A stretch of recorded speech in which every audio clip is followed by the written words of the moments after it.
let's get right to our top story. It's dominating the headlines this morning. The storm over a controversial memo from Republicans in Congress which accuses officials in the FBI and in the Department of Justice of abusing their power in the Russia investigation. Now, this is a layered story. We are going to unpack it for you throughout the morning. Overnight, the president who agreed to declassify that memo, he arrived in Florida at Mar-a-Lago. He is facing uproar from Democrats who say the memo omits facts and may ultimately be used as motivation for Trump to fire the Justice Department official that's overseeing the Russia investigation. Our political analyst and law enforcement analyst, they're both standing by. But first, let's take a closer look at what exactly is in this memo with ABC's David Wright, who's near Mar-a-Lago in Florida. David, good morning to you.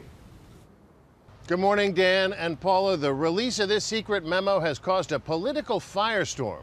And while it may not contain the bombshell promised by House Republicans, the memo and the politics surrounding its release could have some major fallout for the Russia investigation. I think it's a disgrace. What's going on in this country, I think it's a disgrace. A lot of people should be ashamed of themselves, and much worse than that.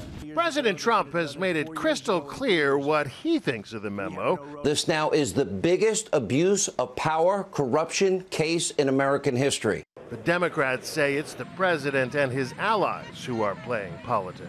The goal was simply to get a misleading piece of information before the public, help support the president, help discredit the Mueller investigation and the FBI. The Republican memo specifically seeks to discredit the man who appointed special counsel Bob Mueller and oversees the Russia investigation, Deputy Attorney General Rod Rosenstein. According to the memo, Rosenstein endorsed the continued eavesdropping of Carter Page, a former foreign policy advisor to the Trump campaign and a suspected Russian agent. An essential part of a warrant application he signed, according to the memo, was the infamous Russian dossier paid for by the Democrats and compiled by a former British spy, Christopher Steele. The dossier was presented to the court as if it was true. The court was not told that the Democrats actually paid for this. The question is, did this dossier lead to create this investigation? Democrats worry the president is looking for an excuse to fire Rosenstein in order to short-circuit the Russia investigation. The firing of Rod Rosenstein, in my view, would be an act of obstruction of justice, just as firing Bob Mueller would be. The president was asked about it point blank. Does it make you more likely to fire Rosenstein? Do you still have confidence in him? His cryptic answer? You figure that one out.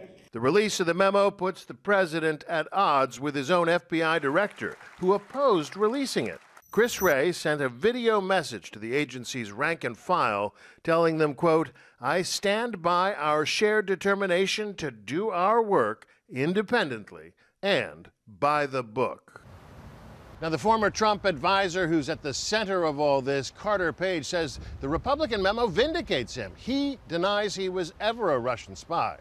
But the Democrats are crying foul. They say what the Republicans have done here is cherry-pick certain details to come up with a narrative favorable to the president. They say that on Monday, they're going to renew their calls to release a counter memo that rebuts this Republican memo point by point. Dan and Paula? Yeah, the story is far from over, David. Thank you. We want to continue this conversation. As we said, there's a lot to unpack here. We're going to bring in former FBI agent Brad Garrett and political analyst Matthew Dowd. This first question I want both of you to answer. But guys, let's get right to the core allegation of the memo that in the thick of the campaign, the Justice Department, the FBI, used information that was in part bought and paid for by the Clinton campaign to spy on someone, Carter Page, associated with Team Trump. If true, isn't that a problem? Brad, let's begin with you. Of course it's a problem if that were true, but let me explain something. You don't have the luxury of picking where your sourcing information comes from. Most of the time it is bias, but the point being, can you corroborate it? Just because it's biased doesn't mean it's not true. I will tell you, based on experience, to getting wiretaps approved, you have to have layers and layers of corroboration to get both the FBI, the Department of Justice, and the judge to sign a wiretap order. So the idea that it was just based on a dossier is just silly. All right, Matt. Well, to me, this thing, I mean, obviously we should raise questions about how these FISA applications are done in the course of this, but like in life or in politics or in marketing, the best thing you can do is undersell and overdeliver. What the Republicans have done and Chairman Nunes have done is oversell and underdeliver. The last time we saw something like this is when Geraldo Rivera revealed Al Capone's vault. And what we have here is very little evidence of a problem. And in the end, this doesn't raise any questions about the Mueller probe. So let me pick up on that, Matt, because critics say this memo may be used as a pretext for the president to fire Rod Rosenstein. He is the Deputy Attorney General in charge of the Russia probe. He's the only man right now who can fire the special counsel, Robert Mueller. The White House insists there are no plans to fire Rosenstein. But if the president were to go ahead and do that, what do you think the consequences would be politically?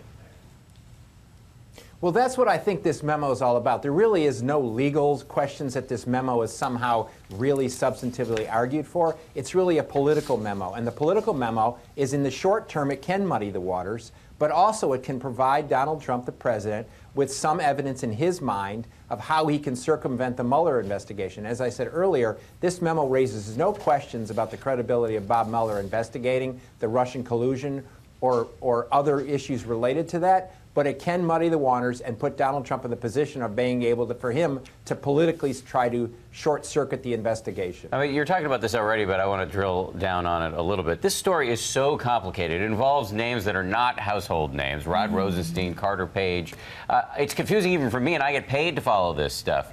Do you think in the end the Republicans have succeeded in creating sort of generalized doubt and suspicion that serves to undermine the entire Russia probe?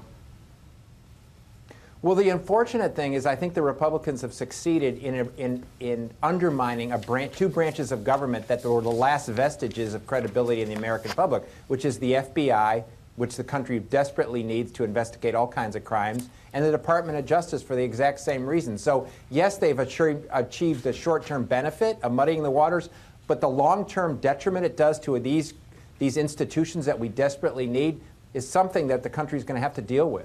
And Brad, as a former FBI agent, you just heard Matt say that this really muddies the waters. But what is the long-term damage, if any, to the FBI as well as the Department of Justice?